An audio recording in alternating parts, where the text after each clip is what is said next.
Hello बच्चों, और सब बढ़िया। उम्मीद है सब घर पे होंगे। हम लोगों ने हेरिडिटी और एवोल्यूशन का वीडियो स्टार्ट कर दिया।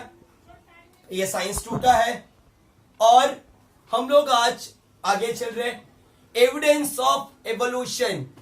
अपना जो एंसेस्टर था वो मंकी था, कैसे बताएंगे? ये एविडेंस आएगा। जब भी कोर्ट में जाते हो, गीता पे कसम रखते हो कि ये कसम खाते हो ना, सबूत होता है। इधर भी हमको सबूत देखना है बेटा, और सबूत ये एवोल्यूशन देगा।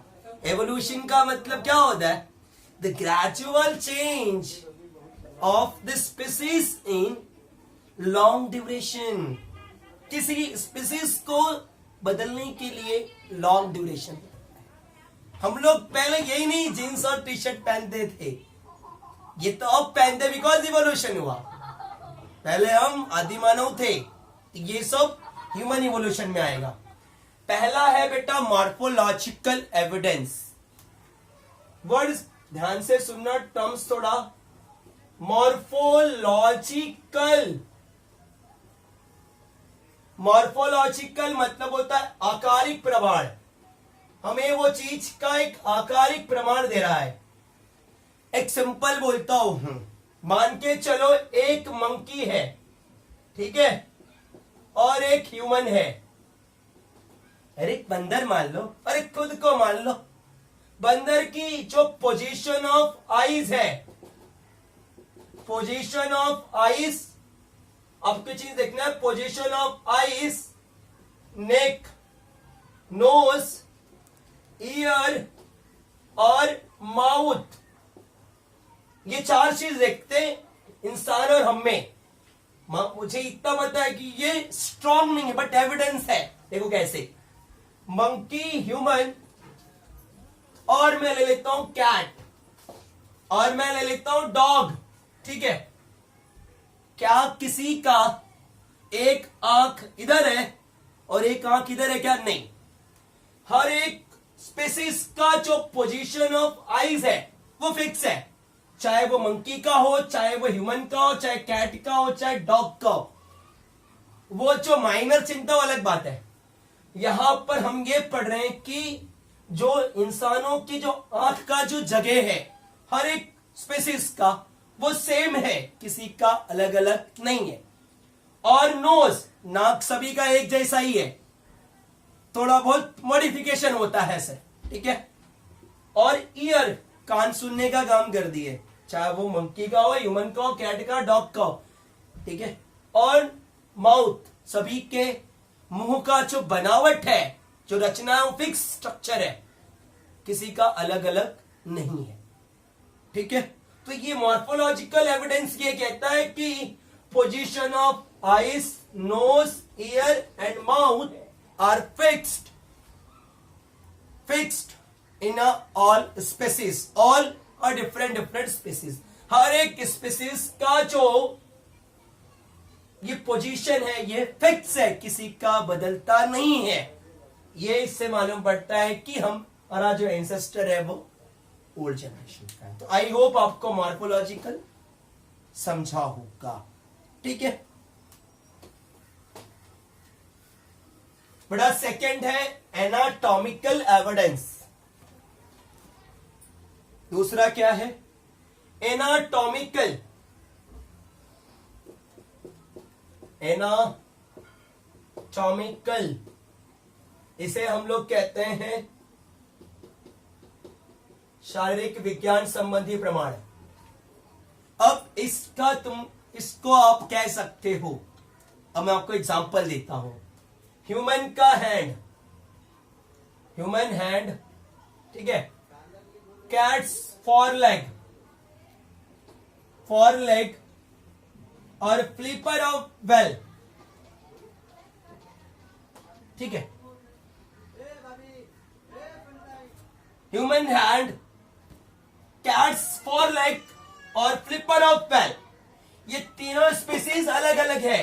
मैं आपको बता रहा हूं, human hand, cats four leg और फ्लिपर ऑफ बेल, ये तीनों का जो स्पीसीज है वो अलग अलग है, ठीक है। इनका फाइलम भी अलग अलग होगा, ठीक है। लेकिन मैं बता रहा हूं इनका जो बोन्स है, इनका जो बोन्स है, जो बोन्स का जो ज्वाइंट है वो सेम है। मतलब एनाटॉमिकल का मतलब होता है the structures of bones is similar but functions are different. मतलब इन सभी का जो बनावट है वो सेम है, उन सभी के जो हड्डियों की जो रचना है, स्ट्रक्चर है, बोन्स का वो सिमिलर होगा, लेकिन हर एक का जो फंक्शन है वो अलग अलग होता है। तो मालूम पड़ा ना, इतने स्पीसीज है लेकिन हड्डी का स्ट्रक्चर तो सेम है ना, चाहे वो बंदर ही क्यों ना हो। तो हमारा जो एंसेस्टर है ये कॉमन है, ये एक स्ट्रॉन्ग एविडेंस आता है। ठीक है, समझा? ठीक है,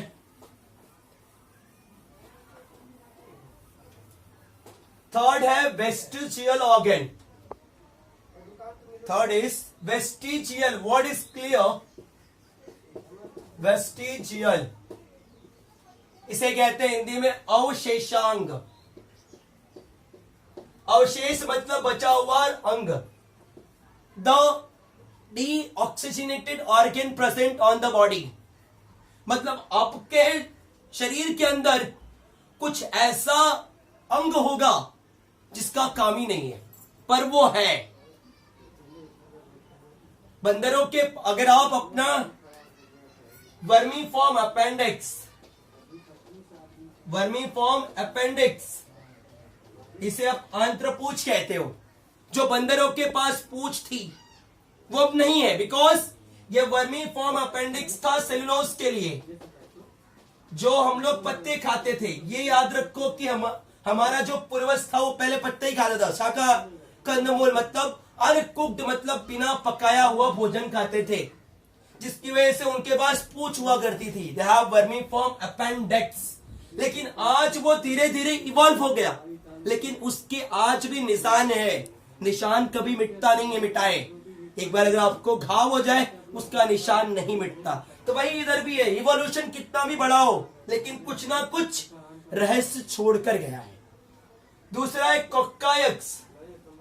आपका टेल बोन, जो पूंछ की जो है क्यों है, उसका कुछ काम है क्या अपने लिए? नहीं, लेकिन वो काम मंकी के लिए है, टेल बोन। और एक और है विस्डम टीथ। विस्डम टीथ, अक्ल दाढ़, दांत के जो इंटरनल जो पार्ट है, हर एक 32 के 32 दांत का अलग अलग फंक्शन है। 11वीं में पढ़ना है, वहां पे आपको स्किन और टीथ का पूरा फंक्शन पढ़ना, बक्कल कैविटी का। लेकिन हाँ, तो विस्डम टीथ ये हमारे पास सबूत दे रहा है कि वेस्टिजियल है, अपने लिए अक्ल दाढ़ की जरूरत नहीं है, बट एनिमल के लिए होगा। और एक और है ईयर पिन्ना, कान का जो स्नायु है वो क्यों है? कभी सोचा है क्या कान के पास जो ईयर पिन्ना है क्यों है? ये सोचो तो आपको आंसर मिल जाएगा कि वो वेस्टिजियल ऑर्गन है। मतलब मैंने आपको पहले ही बोला कि हमारे बॉडी में कुछ ऐसा ऑर्गन है जिसका कोई भी काम नहीं है, बट है। ठीक है, डन?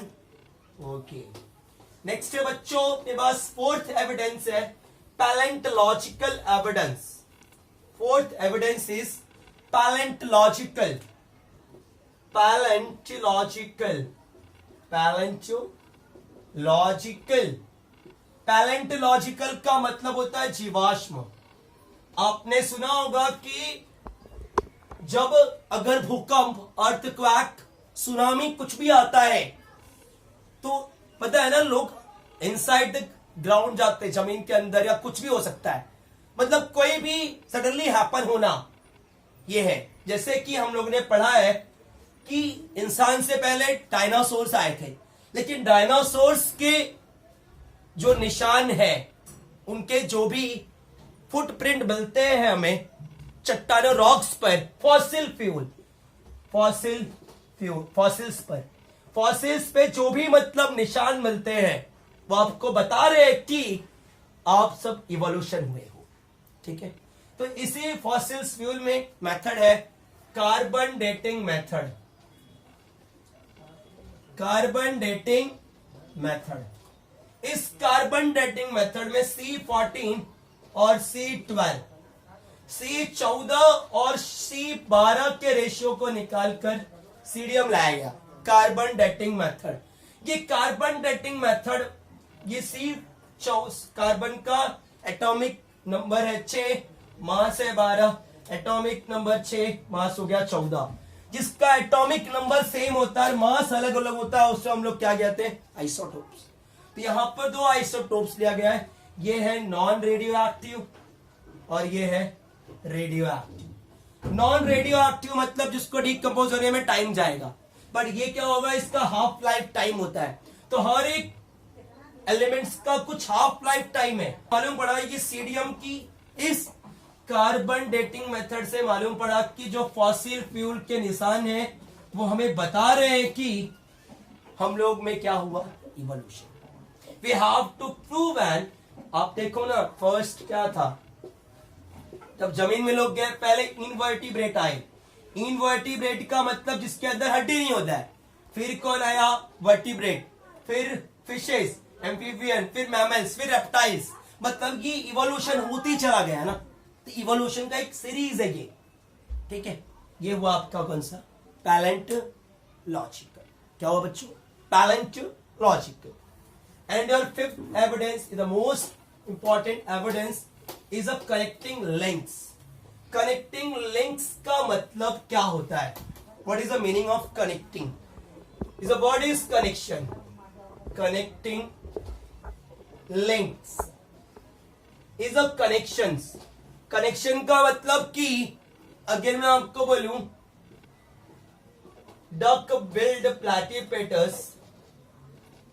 प्लेटीपेटस और लंगफिश, इन दोनों, ये जो दोनों है ये अलग अलग फाइलम के हैं, बट इनका जो इंटरनल जो रेस्पिरेशन है, इनकी जो अंदर की जो रेस्पिरेशन और सर्कुलेशन सिस्टम होगा वो सेम है। इसलिए हम इसे कहते हैं कनेक्शन। मतलब किसी और फाइलम का दूसरे फाइलम के साथ इंटरनली बाइंड अप, कनेक्शन होना, ये क्या कहलाता है आपका, कनेक्टिंग लिंक्स। ठीक है, इसमें यही समझना कि किसी और कोई एक जो एनिमल होगा या स्पीसीज होगा वो किसी और फाइलम का होगा और दूसरा किसी और फाइलम का होगा, लेकिन उनके अंदर जो इंटरनल जो कनेक्शंस है, अंदरूनी जो भी जुड़ी हुई कड़ी है, लाइक रेस्पिरेशन हो, सर्कुलेशन हो, वो क्या होता है, कनेक्टिंग लिंक्स होता है।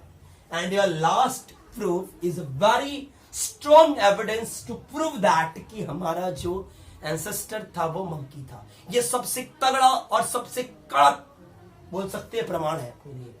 And is last is 6th one is embryological evidence.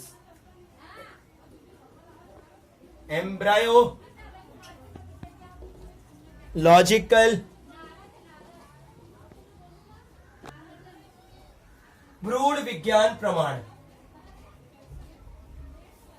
Embryological का मतलब कि जब आप किसी फीटस के अंदर फर्स्ट स्टेज में होते हो, चाहे वो कैट हो, चाहे डॉग हो, चाहे वो सैलमेंडर हो, चाहे वो फिश हो, चाहे वो ह्यूमन हो, हर एक ऑर्गेन जो स्टेज होता है जो पहला स्टेज है वो कोई भी हो, सब कॉमन होते हैं एम्ब्रायो के अंदर। मतलब गर्भ के अंदर जब पहली जो स्टेज होती है उसमें हर एक स्पीसीज वो कॉमन है, हर एक स्पीसीज